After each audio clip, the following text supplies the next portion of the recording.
വെള്ളാപ്പള്ളി നടേശൻ ഇപ്പോൾ മാധ്യമങ്ങളെ കാണുകയാണ്. ശബ്ദ സംപ്രേഷണത്തിലേക്ക്. അത് SNDP യോഗത്തിന്റെ അക്കൗണ്ട് പേ ചെക്കാണ്. അത് ഞാൻ എന്താ ചെയ്യുന്നത്? അത് നേരെ യൂണിയനുകൾക്കെല്ലാം തന്നെ അക്കൗണ്ട് പേ ചെക്കായിട്ടാണ് അയക്കുന്നത്. ഞാൻ എങ്ങനെ എഗ്രിമെന്റ് വെച്ച് പിന്നോക്കക്ഷേമ വകുപ്പിൽ നിന്ന് പണം വാങ്ങിയോ അതുപോലെ തന്നെ യൂണിയനുകളോട് ഞാൻ എഗ്രിമെന്റ് വെച്ച് നിങ്ങൾ ഇന്ന വിധത്തിൽ ചെയ്യണം എന്ന് പറഞ്ഞുകൊണ്ട് എഗ്രിമെന്റ് വെച്ചാണ് ഞാനും അങ്ങോട്ട് ചെക്ക് കൊടുക്കുന്നത്.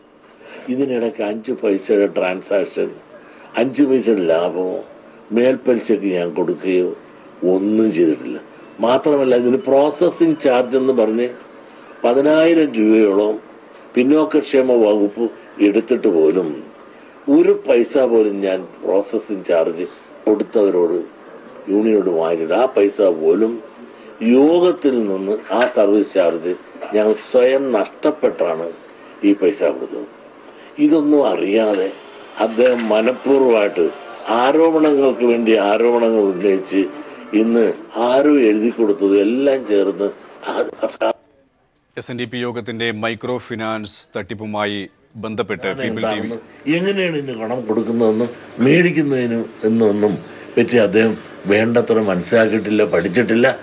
ആ പഠനം ഇല്ലാതെ നടത്തുന്ന പ്രസ്താവനയാണ് എന്നെ വ്യക്തിഹത്യ ചെയ്യുവാൻ അദ്ദേഹം പണ്ട് ശ്രമിച്ചുകൊണ്ട് അതിൻ്റെ ഒരു തനിയാവർത്തനമാണ് ഇപ്പോൾ.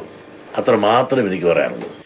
SNDP യോഗത്തിന്റെ മൈക്രോ ഫിനാൻസ് മറവിൽ വെള്ളാപ്പള്ളി നടേശൻ കോടികളുടെ അഴിമതി നടത്തിയെന്ന പീപ്പിൾ TVയുടെ വാർത്തയോട് പ്രതികരിക്കുകയായിരുന്നു അദ്ദേഹം. യൂണിയനുകളോട് എഗ്രിമെന്റ് വെച്ചിരുന്നുവെന്നും ഇത് സംബന്ധിച്ച് യാതൊരുവിധ അഴിമതിയും നടന്നിട്ടില്ല എന്നുമാണ് ഇപ്പോൾ വെള്ളാപ്പള്ളി നടേശൻ മാധ്യമങ്ങളോട് പറഞ്ഞിരിക്കുന്നത്. പ്രോസസ്സിംഗ് ഫീ പോലും വാങ്ങാതെയാണ് താൻ ഇത്തരമൊരു ഉദ്യമം നടത്തിയതെന്നും അദ്ദേഹം വ്യക്തമാക്കിയുണ്ടായി. തന്നെ വ്യക്തിഹത്യ ചെയ്യാനുള്ള ശ്രമത്തിൻ്റെ ഭാഗമാണ് ഇത് എന്നും അദ്ദേഹം സൂചിപ്പിക്കുകയുണ്ടായി. നേരത്തെ പീപ്പിൾ TV ഇത് സംബന്ധിച്ച വളരെ വ്യക്തമായ തെളിവുകളോടെ, രേഖകളോടെ വാർത്ത പുറത്തുവിട്ടിരുന്നു.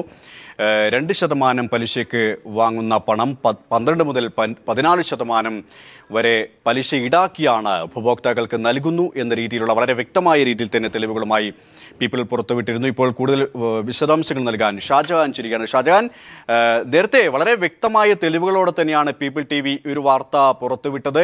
ഇതുമായി ബന്ധപ്പെട്ട് ഇപ്പോൾ വെള്ളാപ്പള്ളി നടേശൻ എന്തൊക്കെ കാര്യങ്ങളാണ് മാധ്യമങ്ങളോട് സൂചിപ്പിച്ചത്? അജിത്, പ്രധാനമായിട്ടും SNDP യോഗം ജനറൽ സെക്രട്ടറി വെള്ളാപ്പള്ളി നടേശൻ VS-നെതിരെയുള്ള അതല്ലേ VS നടത്തിയ ആരോപണങ്ങൾക്കുള്ള ഒരു മറുപടി മാത്രമാണ് ഇപ്പോൾ നൽകിയത്. അദ്ദേഹം VS-നുള്ള മറുപടി മാത്രമേ താൻ പറയുകയുള്ളൂ, മറ്റു കാര്യങ്ങളിലേക്കൊന്നും ഇപ്പോൾ കടക്കുന്നില്ല. അത്തരത്തിലുള്ള ചോദ്യങ്ങൾ വന്നാൽ താൻ പ്രതികരിക്കില്ല എന്ന് പറഞ്ഞ് ഉറപ്പുവരുത്തിയതിനു ശേഷമാണ് അദ്ദേഹം മാധ്യമങ്ങളെ കണ്ടത്. അദ്ദേഹം പറഞ്ഞത് VS-നെ ആരോ പറഞ്ഞ് തെറ്റിദ്ധരിപ്പിച്ചിരിക്കുകയാണ്. ഈ മൈക്രോ ഫൈനാൻസിനെ കുറിച്ച് കാര്യമായിട്ട് VS പഠിച്ചിട്ടില്ല എന്ന് വേണം കരുതാൻ. കാരണം കഴിഞ്ഞ 5 വർഷത്തിനിടയിൽ 5 കോടി രൂപ മാത്രമാണ് മൈക്രോ ഫൈനാൻസിന് വേണ്ടിയിട്ട് പിന്നോക്കക്ഷേമ വകുപ്പ് നൽകിയിട്ടുള്ളത്. 15 കോടി എന്നുള്ളതാണ് VS പറഞ്ഞത്. അത്തരത്തിൽ യാതൊരു തുകയും ഇവിടെ ലഭിച്ചിട്ടില്ല. മാത്രമല്ല, ഇതിൽ ഈ പറയുന്ന പോലെ മേൽപ്പലിശയ്ക്ക് ഈ പണം നൽകിയിട്ടുമില്ല. ഇതിന്റെ പ്രോസസ്സിംഗ് ചാർജ് ഇനത്തിൽ വന്ന പണം പോലും താൻ സ്വന്തം ചെലവിൽ അത് വഹിക്കുകയായിരുന്നു. അത്തരത്തിൽ തികച്ചും ആരോപണങ്ങൾ അടിസ്ഥാനരഹിതമാണ്. CBI അന്വേഷണവും അത്തരത്തിലുള്ള ഏത് അന്വേഷണം വന്നാലും ആ അന്വേഷണത്തെയൊക്കെ നേരിടാൻ താൻ തയ്യാറാണ് എന്നാണ് SNDP general secretary Vellappally Natesan അല്പം മുമ്പ് ചൂടങ്ങരയിൽ പറഞ്ഞിരിക്കുന്നത്. അനിഷാദ്. ഷാജഹാൻ, അതേസമയം തന്നെ നേരത്തെ ഇതുമായി ബന്ധപ്പെട്ട് വളരെ വ്യക്തമായ രീതിയിലുള്ള തെളിവുകളും പുറത്തു വന്നിരുന്നു. SNDPയുടെ മറവിൽ മൈക്രോ ഫിനാൻസിന്റെ പേരിൽ SNDP ഭാരവാഹികൾ തന്നെ പലയിടങ്ങളിലും തട്ടിപ്പ് നടത്തി എന്നതിൻ്റെ വ്യക്തമായ സൂചനയും അതുമായി ബന്ധപ്പെട്ട പോലീസ് കേസുകളടക്കം നിലവിലുണ്ട്. ഇപ്പോൾ SNDP ജനറൽ സെക്രട്ടറി ആയിട്ടുള്ള വെള്ളാപ്പള്ളി നടേശൻ തന്നെയാണ് അതിന് നേതൃത്വം കൊടുക്കുന്നത് എന്നുള്ള വ്യക്തമായ തെളിവുകളും പുറത്തു വന്ന സാഹചര്യത്തിൽ അതുമായി ബന്ധപ്പെട്ട് അദ്ദേഹം കൈയൊഴിയുന്ന ഒരു സമീപനം തന്നെയല്ലേ സ്വീകരിച്ചിരിക്കുന്നത്? അദ്ദേഹം മാധ്യമങ്ങളിൽ നിന്ന് VS അച്യുതാനന്ദന്റെ ആരോപണങ്ങൾ അദ്ദേഹം നടത്തിയ വളരെ ഗുരുതരമായിട്ടുള്ള അല്ലെങ്കിൽ ഗൗരവമായിട്ടുള്ള ഒരു ആരോപണത്തിനെതിരെ VS-ന്റെ വെള്ളാപ്പള്ളിയുടെ പ്രതികരണത്തിനായി എത്തിയിരുന്നു. പക്ഷെ രാവിലെ മുതൽ തന്നെ അതായത് VS-ന്റെ ആരോപണം വന്നതിന് ശേഷം തന്നെ വെള്ളാപ്പള്ളി നടേശൻ ഒഴിഞ്ഞു മാറുകയായിരുന്നു. അല്പം മുമ്പ് അദ്ദേഹം മാധ്യമങ്ങളെ കാണാൻ തയ്യാറായി.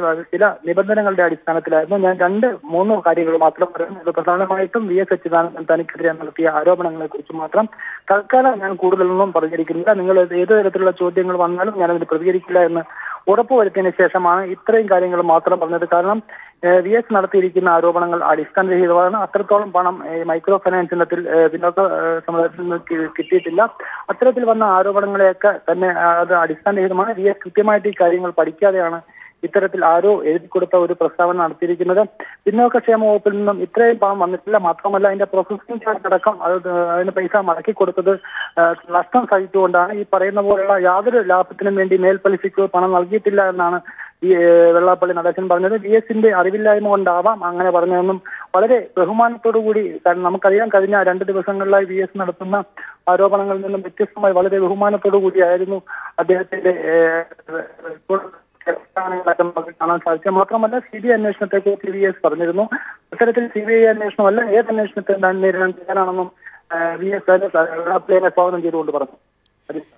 മൈക്രോ ഫിനാൻസ് അഴിമതിയുമായി ബന്ധപ്പെട്ട് VS അച്യുതാനന്ദൻ നടത്തിയ പ്രസ്താവനയെക്കുറിച്ച് അദ്ദേഹത്തിന്റെ വാക്കുകളെ നിരാകരിക്കുന്ന രീതിയിൽ തന്നെയാണ് വെള്ളാപ്പള്ളി നടേശൻ ഇപ്പോൾ മാധ്യമങ്ങളോട് സൂചിപ്പിച്ചത്. തന്നെ വ്യക്തിഹത്യ ചെയ്യുന്ന രീതിയിലേക്ക് കാര്യങ്ങൾ പോവുകയാണ് എന്നാണ് വെള്ളാപ്പള്ളി പറഞ്ഞത്. ഇതിന്റെ വിശദാംശങ്ങളാണ് ഷാജഹാൻ നൽകിയത്.